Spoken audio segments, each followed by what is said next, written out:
갑자기 많은 비가 내리는 집중호우 시 침수 피해에 대비해야 합니다. 특히 침수에 취약한 지하 공간은 더욱 철저한 대비가 필요한데요.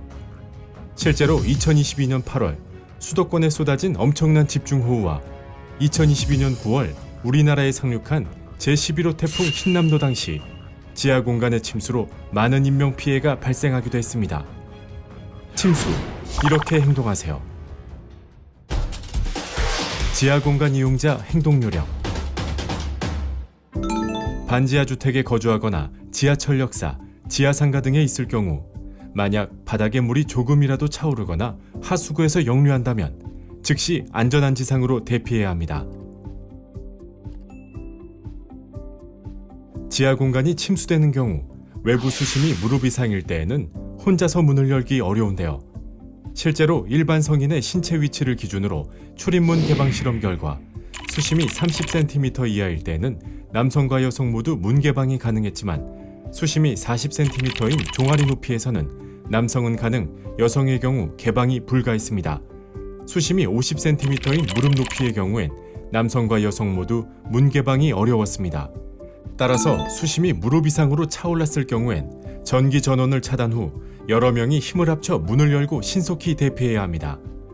지하 공간에서 계단으로 대피 시에는 신발도 고려해야 합니다.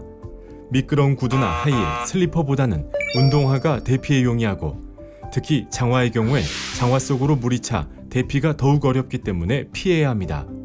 만약 마땅한 신발이 없을 경우엔 신발을 벗고 맨발로 대피하는 것이 신속한 대피에 도움이 되고 대피 시에는 난간을 잡아 안전하게 이동하는 게 좋습니다. 특히 계단에 유입되는 물이 발목 높이라 하더라도 어린이나 노약자는 대피에 어려움이 있기 때문에 만약 물이 조금이라도 유입된다면 즉시 대피를 해야 합니다.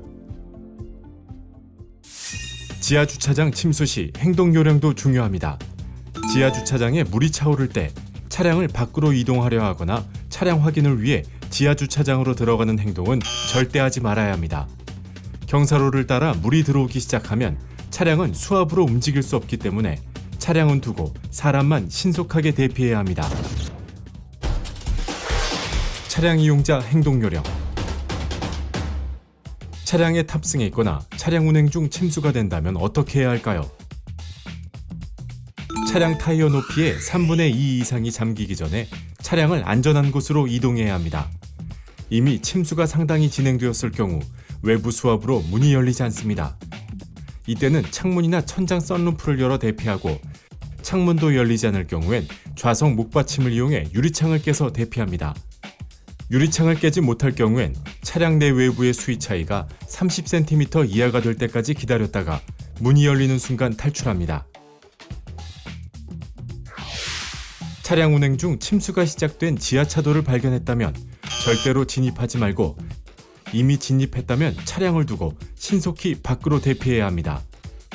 또한 급류가 있는 교량에서 차량은 수압에 의해 하천으로 밀릴 수 있으니 절대 진입하지 말고 우회하거나 안전한 곳에서 대기하는 것이 좋습니다. 만약 급류에 차량이 고립됐다면 물이 밀려오는 반대쪽 문을 열고 탈출하거나 창문을 깨서 탈출해야 합니다. 공동주택 관리자 행동 요령. 아파트, 빌라 등 많은 사람들이 거주하는 공동주택 관리자의 역할도 중요합니다. 평상시에 물을 막아주는 차수판, 모래주머니, 양수기 등을 비치하고 필요시 이를 신속히 설치할 수 있도록 담당자를 미리 지정해 놓아야 합니다.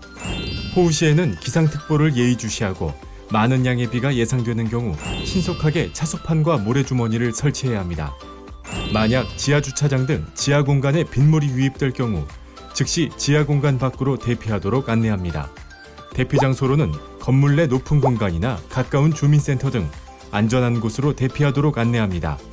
특히 지하주차장 차량 이동이나 확인 등을 위해 지하 공간에 진입하는 행동은 철저히 금지해야 합니다. 갑작스럽게 물이 차올라 생명을 앗아가는 침수 사고. 평상시 철저한 대비와 올바른 행동 요령으로 소중한 생명과 재산을 지킬 수 있습니다.